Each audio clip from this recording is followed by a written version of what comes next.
Nu, tagad ir labi. Counter-Strike es nemāku spēlēt, pat ja no tā būtu atkarīga mana dzīvība. Bet par laimi, katrs pats spēlē tādas spēlītes, kādas vēlās. Un šo es uzrāvu tīri, lai paskatītos, ko tad šis te displejs vispār māk. Un nenoliedzami, tas ir šīs Scar 18 lielākais trumpis.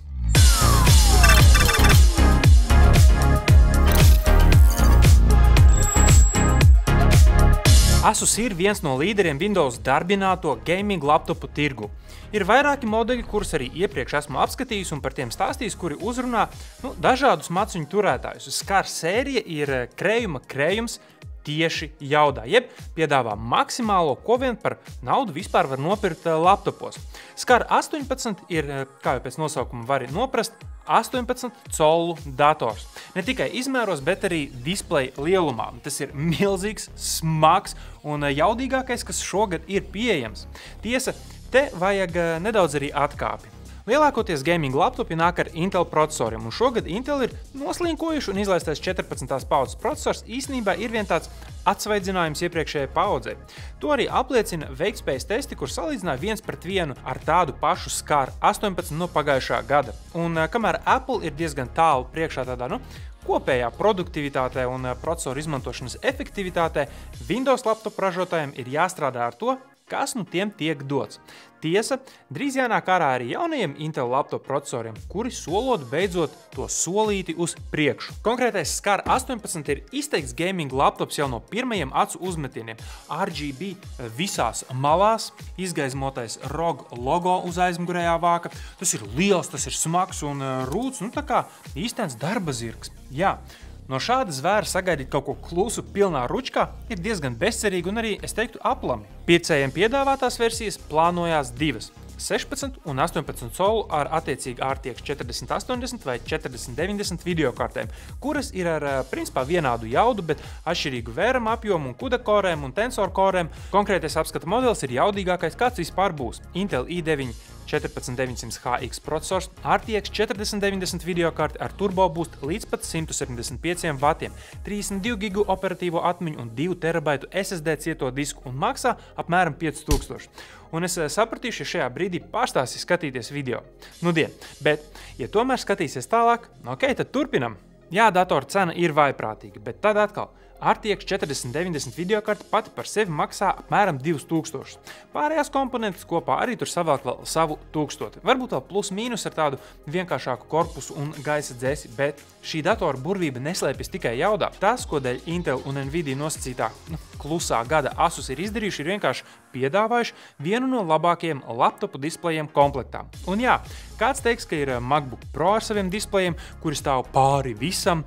Tāpēc varbūt arī abi ir jānoliek vienkārši viens otram blakus. Abi atskaņo saturu HDR kvalitātē, abiem diviem ir ļoti labi paneļi, un ir jāsaka, ka ROG Nebula HDR displejs pat ar pliku aci iekabina MacBookam gan maksimālajā spilgtumā, gan kontrastos un krāsās.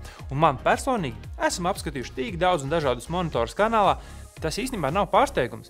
Arī fakts, ka šis ir 240 Hz mini LED panelis, kas ir labākais laptopu displejs, ko Asus piedāvā, un tas nav mazsvarīgi. Geimot uz tā ir lieliski. 18 solis tev arī neliks uzreiz ķert pēc ārējā monitora. Jā, kā manī video skatoties uz 16:10 malu attiecības ir tukšās vietas, un lietoto 1440p režīmā nozīmē, ka tu laupi kaut ko no produktivitātei paredzētās vertikālās vietas, bet kopumā, vispār bez pārmetumiem, displejs noteikti ir graujošs. Spēlīties un jaudas testos bez pārsteigumiem. Līdz šim jaudīgākais laptops, kāds ir bijis uz testiem. Vienīgais, kurš bija kaut nedaudz tuvu, bija iepriekšējā gada Scar 18. Mans MacBook M2 Pro tika samalts miltos. Jā, es saprotu dažādas tehnoloģijas, dažādi pielietojumi, bet tomēr noteikti ir jāizceļ Asus tevi perfekti nostrādātā klaviatūra un stikla skārienu paletnes. Lai arī pie šāda palaga ir jāpierod, tomēr pilnā klaviatūra ir pilnā klaviatūra. Līdz ar to arī nebūs Exceļa pārvaldnieki gluži atstāti novārtā. Taustiņi ir mīksti, 2 mm kustība noteikti palīdz rakstīt kā mākonī. Windows Precision driveri un stikla virsmas skārienu paliknim nevienā brīdī neliek pirkstam bišķi tā kā raustīties vai raustoties slīdēt pa to. Ir novērots šās niķis, piemēram, zemākas klases laptopiem. Portu ziņā mans vienīgais kreņķis ir tas, ka šis nav tas modelis, kur būtu jau kādi porti novietoti tā aizmugurē, kas nozīmē, ka sāni vienmēr būs aizņemti ar kaut ko. Labajā pusē ir 2 USB-A 3.2 porti, kreisajā ir, visi pārējie, kā pilns HDMI 2.1 ports, 2.5 gigabitu LAN ports, viens Thunderbolt 4 ar G-Sync atbalstu un iespēju tam arī pievienot ārējo videokarti, kas ir muļķīgi, ja tev ir iekšā 4090, bet labi. Un vēl viens USB-C, kurš nav Thunderbolt, bet tāpat ir ar 100 W power delivery.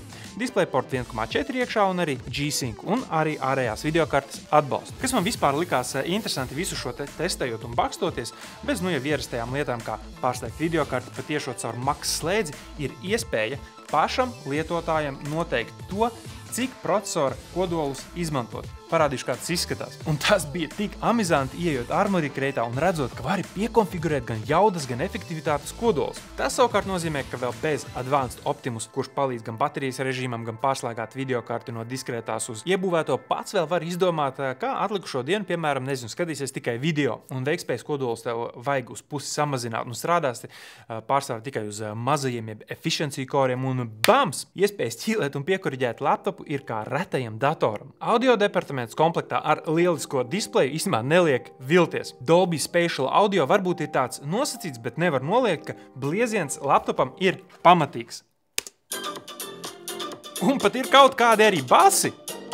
Jā, kopumā šis un šim līdzīgie laptopi ir pilnīgi savā kategorijā, dzīvo kaut kur savā kosmosa kaktā un ir paceļami vien retajam. Par šāda iegādi domās kārtīgi entuziasti vai tie, kuriem gribās sajust PC Master Race smeķi, bet negribās būvēt savu normālo lielo fizisko PC.